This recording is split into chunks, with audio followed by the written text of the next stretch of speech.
नमस्कार बच्चों। आज ऊषा कविता का दूसरा भाग, जिसमें कविता को पढ़ते हुए उसके भावार्थ को समझेंगे। तो ऊषा कविता है मतलब सूर्योदय से पूर्व के जो समय है उसका बड़ा ही मनमोहक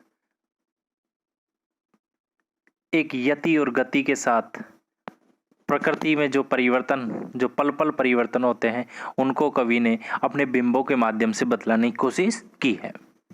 ऊषा, तो ऊषा कविता की हम बात कर रहे थे और जिसके कवि हैं शमशेर बहादुर सिंह।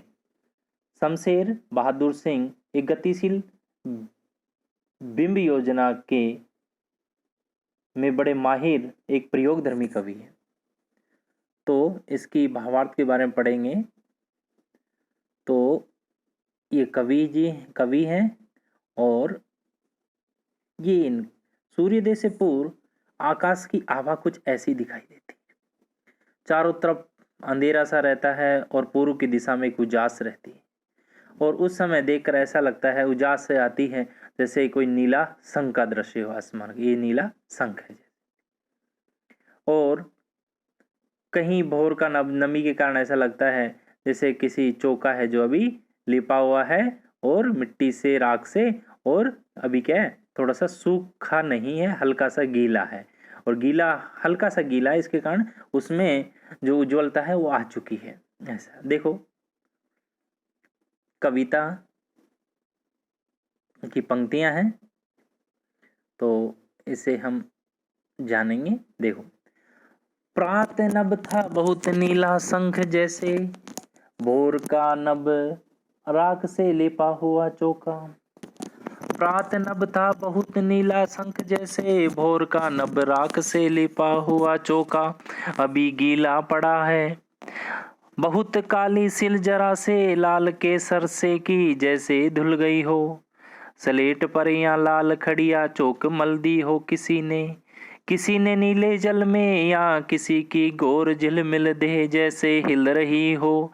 और जादू टूटता इस ऊषा का, अब सूर्योदय हो रहा है। तो ये पूरी कविता की पंक्तियां हैं।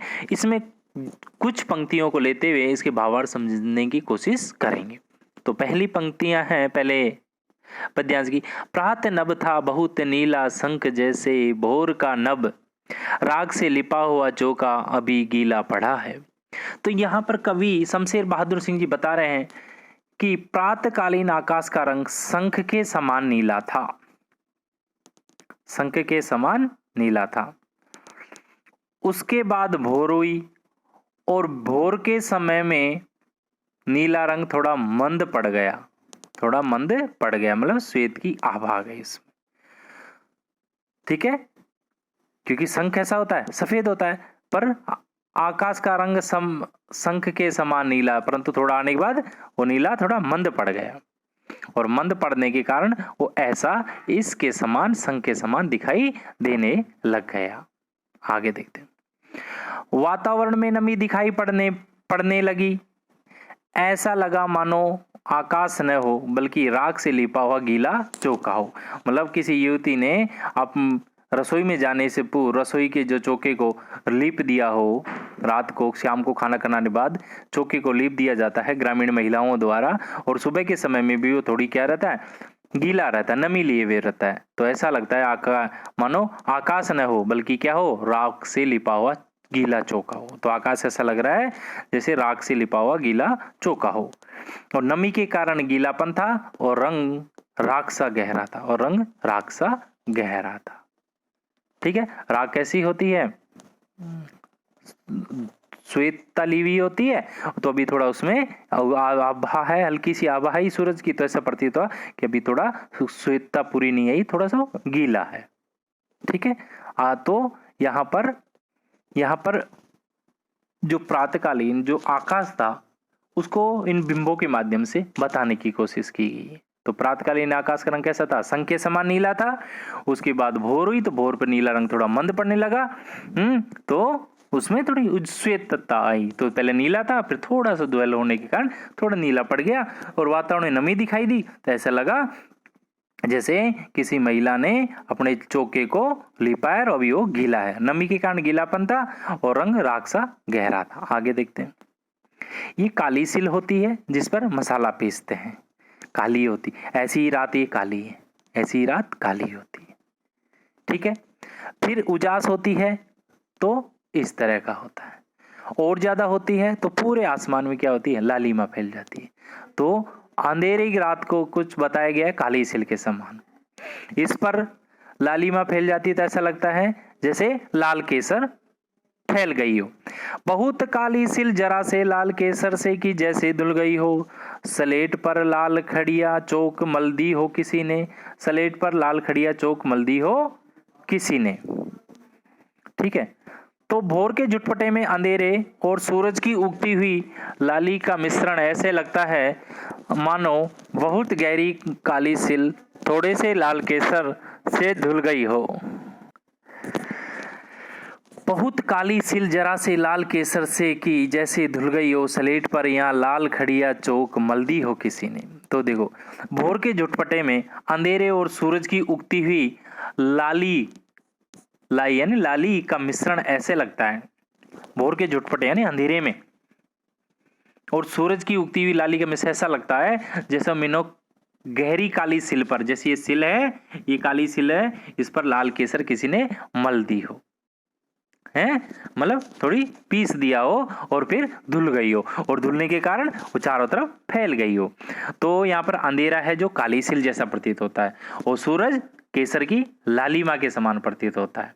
तो वातावरण ऐसा जान पड़ता है मानो किसी काली सिल पर लाल खड़िया चौक मल दी हो, जैसे यहाँ पर लाल खड़िया चौक मल दी हो किस नन्हे हाथों से, है किसी ने नन्हे हाथों से, है। तो यहाँ पर भविष्य की उजास का प्रतीक है, अंधेरे से उजास की ओर आते हैं। अंधेरा काली स्लेट के समान दिखाई देता है और सूरज की लालिमा एक लाल खड़िया चौक के समान दिखाई देता है, लाल खड़िया मिट्टी के समान दिखाई देता है। तो यहाँ बिंबों का प्रयोग किया है। ठीक है। अब अभी गीला पड़ा है, यहाँ पर ये ब्रैकेट है, कोष्टक है, तो इस कोष्टक के माध्यम से ये बतलाना कोशिश की जा रही है कि किसी बात को दिखलाने के लिए, किसी बात को बतलाने के लिए यहाँ पर कवि ने प्रयोग धर्मिता को महत्व दिया। ठीक है। तो यहाँ पर कविता की भाव व्यंजना को और अधिक स्पष्ट करने के लिए यहाँ पर कोष्टक का प्रयोग किया गया। कविता की भाव व्यंजना को और अधिक स्पष्ट करने के लिए यहाँ पर कोष्टक का प्रयोग किया। यहाँ कोष्टक में जो लिखित पंक्ति है, अभी गीला पड़ा है, वस्तुतः राख से लिपे हुए चौके की पूरी जानकारी देती है कि यह आकाश रूपी चौके की ताजगी नमी की सूचना देता है कि आकाश रूपी जो चौका है इस समय कैसा है, ताजा है, नमी से युक्त है। कैसा है, ताजा है, नमी से युक्त है। तो यहाँ पर भाषा और शिल्प के स्तर पर प्रयोगधर्मी चेतना दिखाई देती है, भाषा और शिल्प के स्तर पर प्रयोगधर्मी चेतना दिखाई देती है। तो अभिव्यक्ति के नए रूपों को जगह देने की प्रवृत्ति मिलती है। यहाँ पर अभिव्यक्ति के नए रूपों को जगह देने की प्रवृत्ति मिलती है। तो हमें समझ में आया कि कोष्टक का प्रयोग क्या है, कविता की भाव व्यंजना को और अधिक स्पष्ट करने के लिए यहाँ पर प्रयोग किया गया है। किसका, कोष्टक का प्रयोग किया गया है। और क्या बताया गया है यहाँ पर उषा काल का आकाश कैसा है, पवित्र है, निर्मल है, उज्जवल प्रतीत होता है। कैसा है, उषा काल का आकाश पवित्र है, निर्मल है, उज्जवल प्रतीत होता है। इस समय की सृष्टि नवगति का संदेश वाहक है। तो आपको पता है उषा काल कैसा है, नमी से युक्त है, पवित्र है और उज्ज्वलता, श्वेतता लिए हुए है। तो इस समय सृष्टि की नवगति का संदेश वाहक है। तो कवि का बिंब तथा प्रतीकों के माध्यम से उषा काल के प्राकृतिक सौंदर्य में परिवर्तनों को रोचकता के साथ दर्शाना महत्वपूर्ण है। तो यहाँ पर कवि का बिंब और प्रतीकों के माध्यम से उषा काल के मतलब बिंबों का प्रयोग किया है और प्रतीकों के प्रयोग किया है। इसके माध्यम से उषा काल के जो प्राकृतिक सौंदर्य के जो परिवर्तन है रोचकता के साथ प्रस्तुत किया, बड़ा ही महत्वपूर्ण बात है। तो प्रयोगधर्मी जो कवि है ने प्रकृति के साथ मानवीय चेतना को एकाकार किया है यहाँ पर, प्रकृति के साथ साथ मानवीय चेतना को भी क्या किया, एकाकार किया। ग्रामीण जनजीवन में होने वाले जो लोगों की क्रियाकलाप है उनको प्रकृति में होने वाले परिवर्तनों के साथ में क्या जोड़ा है। ठीक है, तो आपको ये कोष्टक की बातें समझ में आ गई।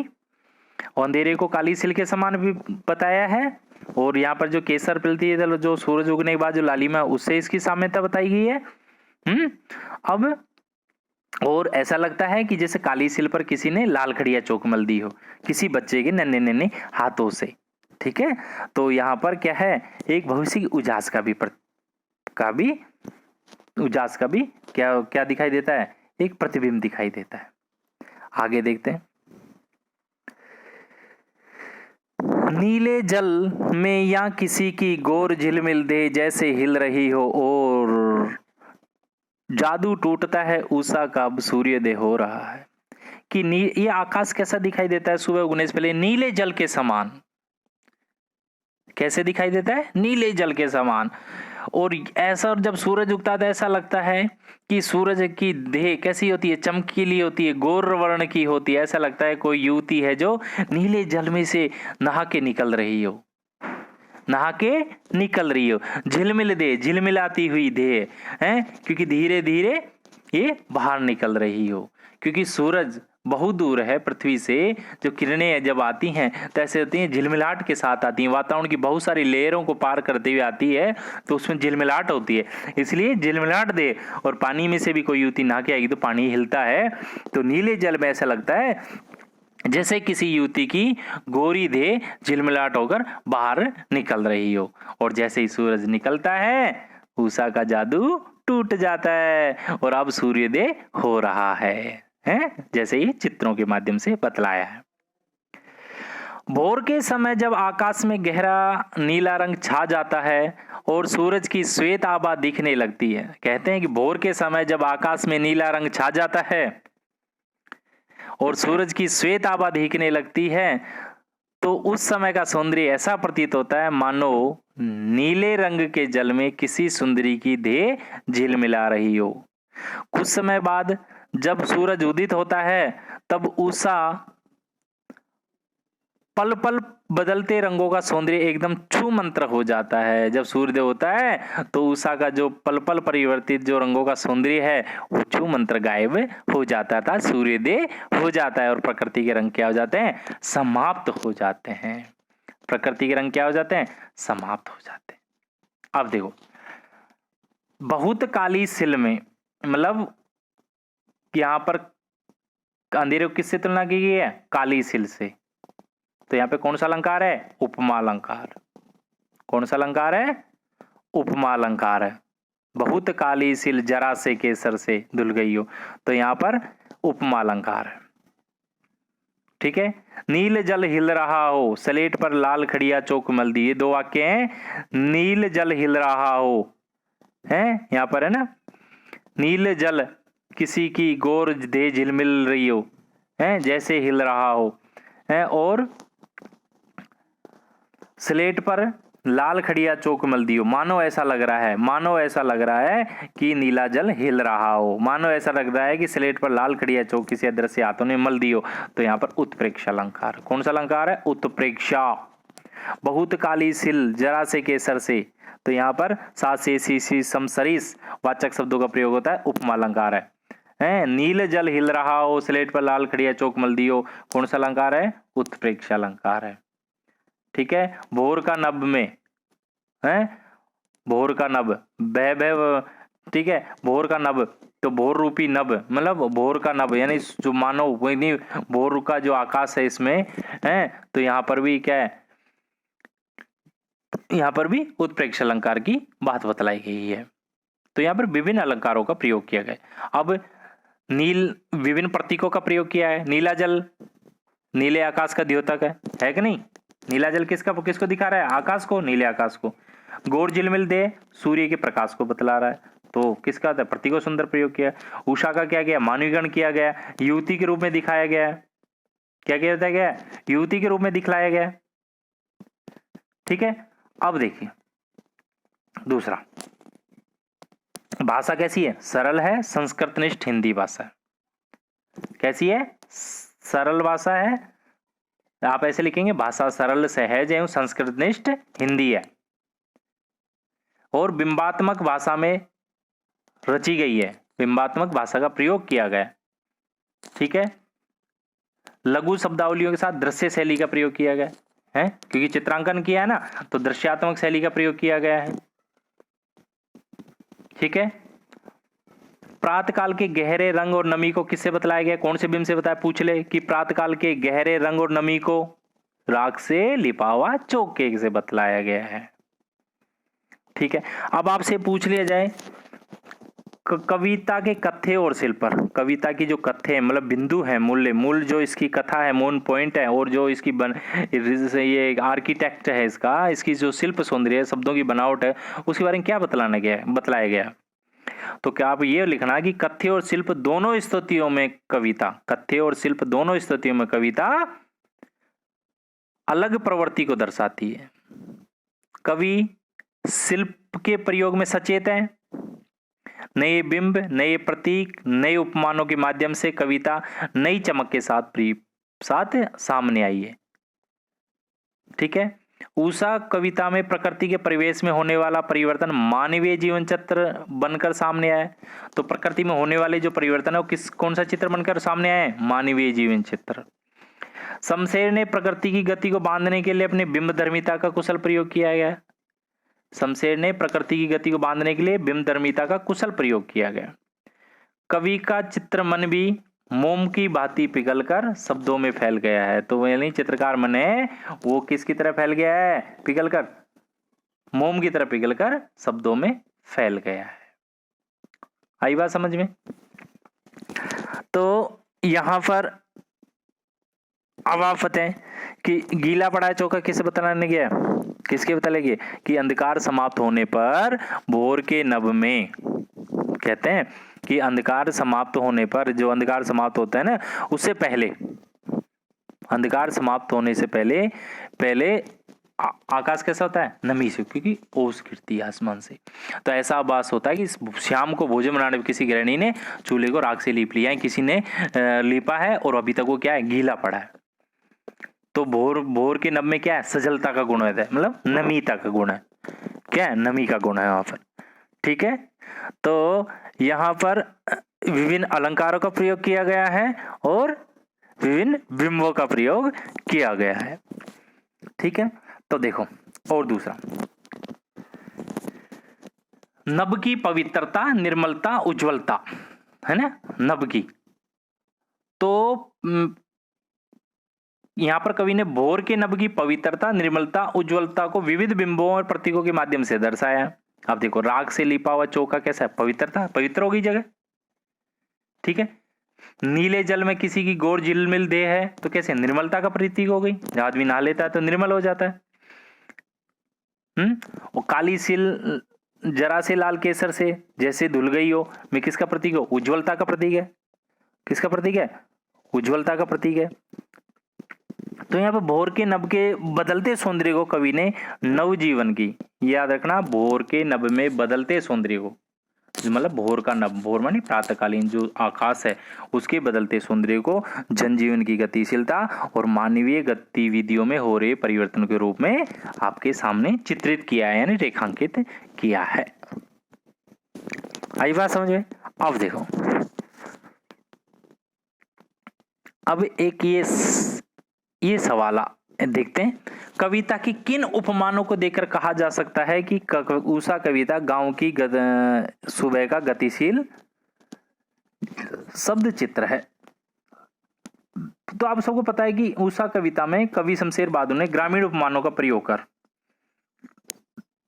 ग्रामीण उपमानों का प्रयोग किया है, जैसे सिल का प्रयोग किया है, गृहिणी का प्रयोग किया है, लाल चौके, वो लिपे हुए चौके का प्रयोग किया है, और स्लेट का प्रयोग किया है। तो ग्रामीण उपमानों का प्रयोग कर गांव की सुबह के गतिशील चित्र को सामने लाने का प्रयास किया है। क्या है, उषा कविता में कवि शमशेर बहादुर सिंह ने ग्रामीण उपमानों का प्रयोग कर गांव की सुबह के गतिशील शब्द चित्र को सामने लाने का प्रयास किया है। कविता में नीले रंग के प्रातःकालीन आकाश को, नीले रंग के प्रातःकालीन आकाश को राख से लिपा हुआ चौका कहा गया है। ग्रामीण परिवेश में ही गृहिणी भोजन बनाने के बाद चौका यानी चूल्हा चौका, चूल्हे के आसपास की जगह होती है, को राख से लिपती है, जो प्राय काफी समय तक या काफी गीला है, गीला ही है, अभी तक सूखा नहीं है। ठीक है, उसको बताया गया। दूसरे बिंब काले सिल का है। काला सिल यानी पत्थर के काले टुकड़े पर केसर पीसने का भी काम भी गांव की महिलाएं करती हैं। ठीक है, उसके काले सिल का बल बताया गया है। तीसरा बिंब काले स्लेट पर लाल खड़िया चौक मलने की क्रिया नन्हे ग्रामीण बालकों द्वारा होती है। ठीक है, इस बिंबात्मक चेतना में गतिशील शब्द चित्र भी मौजूद है, क्योंकि पल पल परिवर्तित हो रहा है आकाश में, इसलिए गतिशील शब्द चित्र बोला। यहां सवेरे अपने अपने कार्यों में लगे ग्रामीण वर्ग और जनजीवन की गतिशीलता को स्पष्ट करने वाले प्रतिमान है। तो यहाँ सवेरे सब अपने अपने कार्यों में ग्रामीण वर्ग और जनजीवन की गतिशीलता को स्पष्ट करने वाले प्रतिमान। तो यहाँ ऐसे लिखेंगे, यहाँ सवेरे अपने अपने कार्यों में लगे ग्रामीण जनजीवन की गतिशीलता को स्पष्ट करने वाली ये प्रतिमान है, ये बिंब है। यहाँ स्थिरता का नामो निशान नहीं है, यहाँ गतिशीलता है। गतिशीलता का इस अर्थ में भी है कि तीनों शब्द चित्र स्थिर न होकर किसी न किसी क्रिया में अभी भी समाप्त होने के सूचक, मतलब स्थिर नहीं है, ये परिवर्तित है, बदलते रहने वाले। तो ये बात आपको समझ में आ गई होगी। ठीक है, और अब आपसे पूछा लिया जाए कि ऊषा कविता का प्रतिपाद्य स्पष्ट कीजिए। तो ऊषा कविता की रचना नई कविता के विशिष्ट कवि शमशेर बहादुर सिंह ने की। लिखना, तो ऊषा कविता की रचना नई कविता के विशिष्ट प्रगतिशील कवि शमशेर बहादुर सिंह ने की। ठीक है, ऊषा का सौंदर्य क्या होता है? मनमोहक होता है। इस समय की प्रकृति अपने रूपाकाश में यानी रूप रूपी आकाश में पल पल परिवर्तित होती रहती है, जिसे कवि ने अत्यंत आकर्षक और सजीव रूप से चित्रित किया है। उषा का आकाश कैसा होता है? पवित्र होता है, निर्मल होता है, उज्जवल। 3 वर्ड याद रखना बेटा। उषा काल का आकाश कैसा होता है? पवित्र होता है, निर्पवित्र राख से लिपे चौके से। निर्मल होता है जब युवती नहा लेती है या नहा के हम निकलते हैं, ओके, नीले जल में से गौर देह निकल रही है, निर्मल है। और फिर उज्ज्वलता है, साथ में चमक है, उसमें प्रकाश के कारण, तो उज्ज्वलता प्रतीत होती है। इस समय की सृष्टि की नवगति का संदेशवाहक, इस समय की जो सृष्टि है नवगति का संदेशवाहक है कि नया परिवर्तन हो रहा है। तो कवि का बिंब और प्रतीकों के माध्यम से, तो याद रखना, कवि बिंब और प्रतीकों के माध्यम से उषा काल के प्राकृतिक सौंदर्य में परिवर्तनों को रोचकता के साथ दर्शाया है। प्रयोगवादी कविता में प्रकृति के साथ मानवीय चेतना को भी, प्रयोगवादी कविता में प्रकृति के साथ साथ मानवीय चेतना को भी एकाकार किया है। यहाँ कवि ने एकाकार, मतलब प्रयोगवादी इस कविता में प्रकृति के साथ मानवीय चेतना को भी एकाकार किया गया है। ठीक है, अब देखो और बताते हैं आपको। काली सिल तथा काले स्लेट के माध्यम से, यहां काली सिल की बात की है, काले स्लेट के माध्यम से हैं, कवि रात्रि की समाप्ति के साथ जाते हुए अंधकार के प्रतीक को बताए। रात्रि की समाप्ति के साथ जाते हुए अंधकार को प्रतीक के रूप में रखता है। और उषा के आगमन के समय आकाश का दृश्य ऐसा लगता है हो मानो काली सिल को किसी ने लाल केसर से धुल दिया हो, या काली स्लेट पर किसी नन्हे बालक ने लाल खड़िया चौक मल दी हो। इस प्रकार कवि सिल और स्लेट के माध्यम से अंधकार की कालीमा को बतलाया है और प्रातःकाल की लालिमा को दृश्यता के साथ सामने रखा है। ठीक है, सिल और स्लेट के माध्यम अंधकार की कालीमा को बताया है और जब प्रातःकालीन की लालिमा को सादृश्य के साथ सामने रखा है, क्यों आने पर दृश्यता का उभर आता है, उसके बारे में बताया है। ठीक है, तो क्या कि सूर्योदय से पूर्व आकाश में नए नए रंग उभरते हैं और लाल काले रंगों के अद्भुत मेल से आकाश में जादू जैसा वातावरण बन जाता है। समझे, सूर्योदय से पूर्व आकाश में नए नए रंग उभरते हैं। याद रखना, सूर्योदय से पूर्व आकाश में क्या करते थे? नए नए रंग उभरते हैं। और लाल और काले, काला रंग रात का होता है, लाल रंग कहता है सूरज की आभा का, अद्भुत मेल से आकाश में जादू जैसा वातावरण बन जाता है। इस रंग बिरंगे वातावरण को उषा का जादू कहते हैं। इसको ही क्या कहते हैं? उषा का जादू कहते हैं। कहते हैं ना, उस जादू टूटता है उषा का, तो ये इसे ही उषा का जादू कहते हैं। क्या, इस रंग बिरंगे वातावरण को उषा का जादू कहते हैं। और सूर्योदय के कारण ये जादू टूट जाता है। सूर्योदय होते ही ये सारे रंग विलीन हो जाते हैं और उषा का जादू टूट जाता है। तो यहाँ आपके सामने बताया है, आप देखो। तो यहाँ पर विभिन्न प्रतीकों और बिंबों का प्रयोग किया है। प्रकृति में पल पल परिवर्तित होने वाले स्वरूप को स्पष्ट किया है। कविता में नीले आकाश को नीले शंख के प्रतीक के रूप में बताया है। नीले आकाश को नीले शंख के रूप में। नीला शंख अपनी स्वच्छता निर्मलता के लिए उसी प्रकार से जाना जाता है जैसे आकाश। याद रखना, नीला शंख अपनी स्वच्छता और निर्मलता के लिए उसी प्रकार जाना जाता है जिस प्रकार से आकाश होता है। कवि ने विभिन्न बिंबों के सहारे प्रातःकाल के वातावरण को चित्रित करने में सफलता प्राप्त की है। इन प्रतीकों और बिंबों से कवि का चित्रकार मन कुशलता के साथ सामने आया है। तो मतलब पूछ लिया जाए किन बिंबों के सहारे कवि का चित्रकार मन प्रकट हुआ है, इन सारे बिंबों को आपको लिखना पड़ेगा। इन प्रतीकों और बिंबों के से कवि का चित्रकार मन प्रकट हुआ है। तो यहाँ पे चाक्षुष बिंब योजना है, क्योंकि आंखों से दिखाई देती है, तो चाक्षुष बिंब योजना का प्रयोग किया गया। ठीक है, तो संस्कृत निष्ठ हिंदी भाषा का प्रयोग किया गया है। सरल सहज संस्कृत निष्ठ हिंदी भाषा का प्रयोग किया गया। तो शब्द कौन से हैं? तत्सम और तद्भव शब्दों का भी इसमें प्रयोग किया गया। प्रयोगवादी कविता का शिल्प द्रष्टव्य है, ये आप लिख देंगे। प्रयोगवादी कविता का शिल्प, उसकी जो शिल्प है वो दो द्रष्टव्य है, वो वहां पर प्रकट हुआ है। ठीक है, तो उत्प्रेक्षा, उपमा और स्वरमंत्री अलंकारों का यहाँ पर क्या गया, प्रयोग किया गया है। और आपके लिए एक छोटा सा ये गृह कार्य, अपने परिवेशों के उपमानों का प्रयोग करते हुए सूर्योदय और सूर्यास्त का शब्द चित्र खींचिए। अपने परिवेशों के उपमानों का प्रयोग करते, अपने परिवेश के आसपास जो उपमान है उनका प्रयोग करते हुए कि सूर्योदय के समय हमें कैसा लगता है और सूर्यास्त के समय में किस तरह का प्रतीत होता है। हल्का सा बता देता हूं आपको, जैसे सूर्यास्त को बताते हैं। जैसे सूर्यास्त के समय क्या था, सूर्य ऐसा लगता है कि भाई सारे दिन मेहनत करके थका हारा है और श्रम से थक गया है, धूल से लिपट गया है और विश्राम करने की इच्छा से क्या है, कहाँ जा रहा है, दिनचर्या समाप्त करके जा रहा है। कुछ इस तरह आपको लिखना है। ऐसे ही हैं सूर्योदय के समय में क्या क्या परिवर्तन होते हैं, किस तरह के आप सोचते हैं जैसे नीले विशाल सरोवर से बाहर निकलती तेज आभा मंडल वाली नारी की तरह सुबह का खिलता सूरज अपनी किरणों को काफी कोमल बनाए हुए है, जो शरीर को नहीं चुभती हैं। इस तरह बातों को आपको लिखना है। तो अपने परिवेश के उपमानों का प्रयोग करते हुए सूर्योदय और सूर्यास्त का शब्द चित्र खींचना है। मतलब उसके बारे में आप बता, सूर्योदय के समय के बारे में बतलाना है और सूर्यास्त के समय के बारे में आपको बतलाना है। ठीक है, तो शायद आशा करते हैं ये कविता का भावार्थ आपको अच्छे से समझ में आ गया होगा। तो आप इसे पढ़ना और पढ़ने के बाद इसे समझना, एक बार देखना, दोबारा नहीं दोबारा देखना, आपको ये अच्छे समझ में आ जाएगा। धन्यवाद।